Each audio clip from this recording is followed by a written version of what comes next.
Sa panahon ngayon, maraming Pinoy, lalo na ang mga senior citizen, ang nagigising sa maagang agahan. At kung noong nakaraan sa ating part 1 video ay tinukoy natin ang mga delikadong pagkain sa umagaan, ngayon dito sa part 2 ng ating kaalaman na Hinog series, pag-uusapan natin ang kabaligtaran. At ito ang mga almusal na hindi lang mura kundi maganda rin sa pangangatawan sa ating mga senior. Kaya kung may lolo't lola ka, magulang, o ikaw mismo ay isang senior, makinig ka ng mabuti dahil napaka-importante nito sa pag-iwas sa sakit, lalo na sa panahon natin ngayon. Ang mahal ng mga bilihin, kaya pangit magkasakit. Okay, heto na po. Ang una sa ating listahan, ampalaya with egg. Ginisang ampalaya na may itlog. May mga iilang senior kasi ang iniiwasan ng ampalaya dahil sa pait. Pero sa totoo lang, ang ginisang ampalaya na may itlog ay isa sa pinakamabisang agahan para sa matatanda. Ang ampalaya ay nakakatulong sa blood sugar regulation, kaya bagay ito sa may diabetes o gustong umiwas sa diabetic complications. Mayaman din ito sa vitamin C at dietary fiber na tumutulong sa digestion at immunity. At kung ayaw nyo naman pumayat, katulad ng ilang senior na buto-buto, lagyan nyo ng itlog kasi ito ay source ng protina.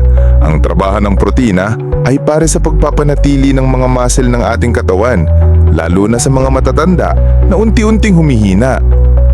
Ang aking payo, kung mapait ang ampalaya, ibabad muna ito sa asin ng 10 minuto o kaya overnight bago kayo matulog, no? Tapos bago nyo igisa. Naku, yan ang pinaka-legit na turo ng aking lola. At syempre, huwag ding sumobra sa mantika. Sapat na ang konting olive oil o coconut oil panggisa. Tsaka nga pala, iwasan nyo rin gamitin yung nagamit na mantika kung gusto nyong umiwas sa cancer. Sa ating mga viewers na ito at nag-comment, shout out po, salamat po sa pagsuporta. Kaya po kung gusto nyo po may feature sa ating channel, ay mag-comment lamang po kayo sa ibaba kung ano po ang inyong gusto na ating susunod na video. Salamat po! Ang pangalawa sa ating listahan, sweet potato o kamote at cassava o nilagang balinghoy. Simple, mura, pero masustansya. Ang kamote at cassava ay sagana sa complex carbohydrates. Hindi ito katulad ng instant carbs na biglang nagpapataas ng blood sugar. May taglay itong fiber na maganda sa ating tiyan. Iwas constipation, iwas kabag. Mataas din ito sa potassium na kailangan ng puso, lalo na sa mga may high blood.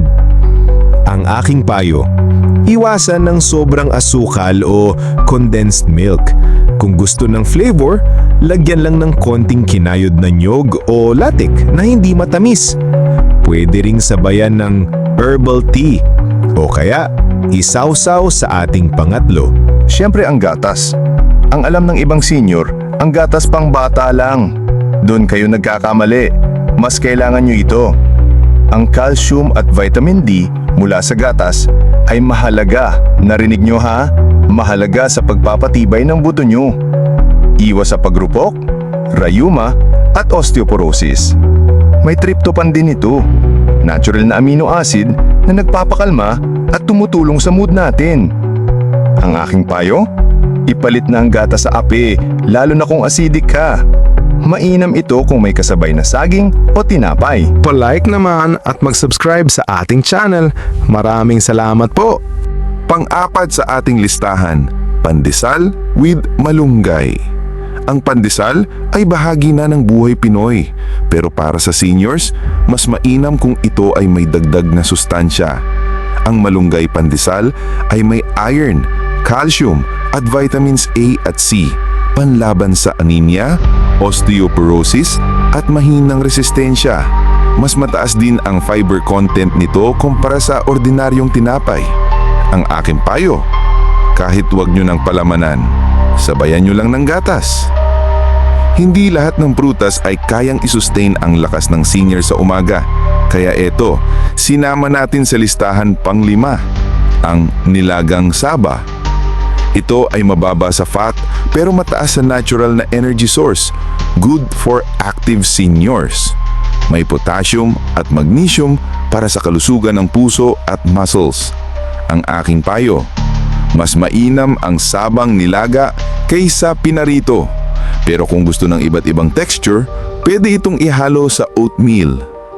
Kapatid, tandaan natin, ang bawat almusal sa umaga ay mahalagang mabuti sa ating katawan. Kung ang almusal mo ay puno ng masustansya, mas malaki ang tsansa nyo na malayo sa sakit kahit kayo ay may edad na. Kaya simula ngayon, piliin nyo na ang healthy na almusal. Samahan nyo rin nag-exercise tuwing umaga kahit maglakad lang kayo. Payo ito para sa iyo, para kay lolo't lola at para sa buong pamilya. Baka naman po, makikilike po sana nitong video at kung galante po kayo, ay pasubscribe na rin po. Muli ito ang kaalaman na hinog. Maraming salamat po at God bless.